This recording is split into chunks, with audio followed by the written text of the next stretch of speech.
Hey guys, it's King Kaiju here, and today we're going to be doing another Kaiju review after close to half a year has gone by since the last one. But nevertheless, I have still been collecting Kaiju figures, and I wanted to do a review on one of them today that has been in my collection for a little bit now, ever since about December, and it is a pretty damn cool figure, so I wanted to show it off to you guys. This is the Movie Monster Series Godzilla Store exclusive Bagan. Now, before I actually hop into the review, it should be noted how important this figure is, especially whenever it first was revealed. A lot of people in the community were kind of going crazy, myself included. To those of you who are not aware, which I'm sure there's very little of you, Bagan is an unused Godzilla monster that has been planned for probably close to a dozen films in the Godzilla universe, however, never got made. So when the Movie Monster series revealed that they were going to be making a figure of Bagan, I almost immediately hopped on it, and one of the very rare cases I actually ordered from like an official site. I usually use eBay, but I actually did go onto the Godzilla store itself and pre-order it from there. I finally got it, and gosh, it's an amazing figure. It doesn't need to really be stated. It's just fantastic. So without further ado, let's get into the actual review, starting off with detail. So if I bring Bagan a little bit closer here, the lighting kind of shows it off. It's not very good in here. This is also a new house, I should say. But the detail on this figure is pretty dang good, especially for like a Movie Monster series figure. Most of the time they kind of skimp out on detail. Not to say that their figures are undetailed, they are still very detailed figures, but usually they kind of skip a couple of nicks and crannies here just for the pricing. And this figure did not do that. This figure is just about as detailed as it can get. Really like the legs and kind of muscle tissue that it has around, especially with like the bones that are kind of protruding out. That's very cool. The only part of detail that I don't like is something with the paint, which is usually what Bandai skimps out on most. And it's these little dots back here. So as you can see on the front of it, they are painted in with this gray and purple.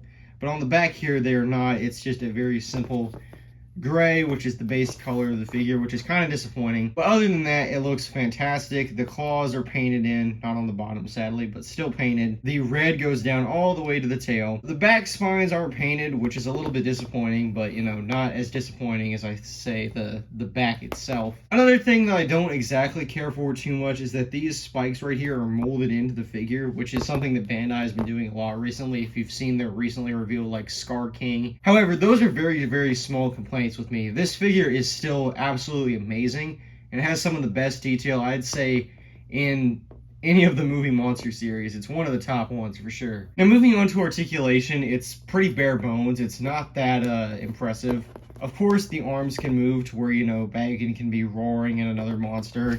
His legs do move, so you can get him to where he can walk in like a stop motion thing. The head does not move. It looks like it could, and there is a glue seal up here, but it's very weirdly shaped, so I don't think you could probably get any good articulation out of that. And the tail itself also moves in a pretty satisfying 360. It's a pretty clean one. So yeah, 5 points of articulation, not bad. It's just that there could have maybe been more. And of course, as we move it off to the side, that means we're going to be going into sizing. So first, I'll place it next to a Godzilla figure, obviously, and I'll do one of the more basic ones in my collection. This is the Playmates 6-inch GXK normal Godzilla, pre-evolved, which is basically the standard Monsterverse one. And it's a pretty basic 6-inch Godzilla figure, so I think it shows off nicely the size of Bagan. And yeah, this figure is tall. It's significantly taller than Godzilla. It looks like it could pretty much bite Godzilla's head off here. And as well as that, kind of having it next to the Monsterverse Godzilla, this figure, and actually Bagan itself, would probably fit pretty nicely in the Monsterverse. It doesn't look too far off from other designs that we've seen in there. So I think this guy is pretty good looking next to this Godzilla. Next, we'll show it off to a couple figures that just look kind of similar.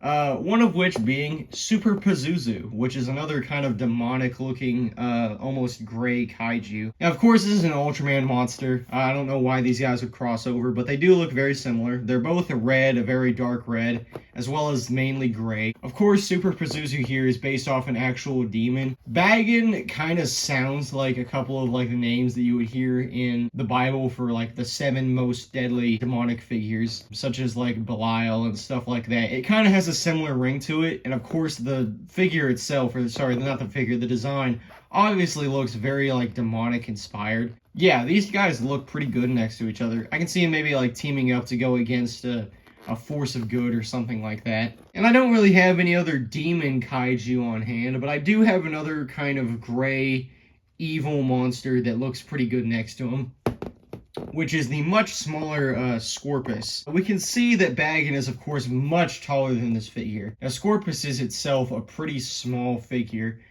which is a shame because it wasn't this small whenever it first debuted. But Bagan still looks pretty imposing next to him. I could see Scorpus maybe being like a, I don't know, a sidekick or like a henchman under Bagan's command as he like controls a lot of monsters. Scorpus looks pretty good as a jobber like that though, to be honest, so yeah, looks pretty good next to him. And that is my review of Bagan. It's a pretty standard review, nothing really that extraordinary, but like I said at the beginning, the importance of this figure should not be understated.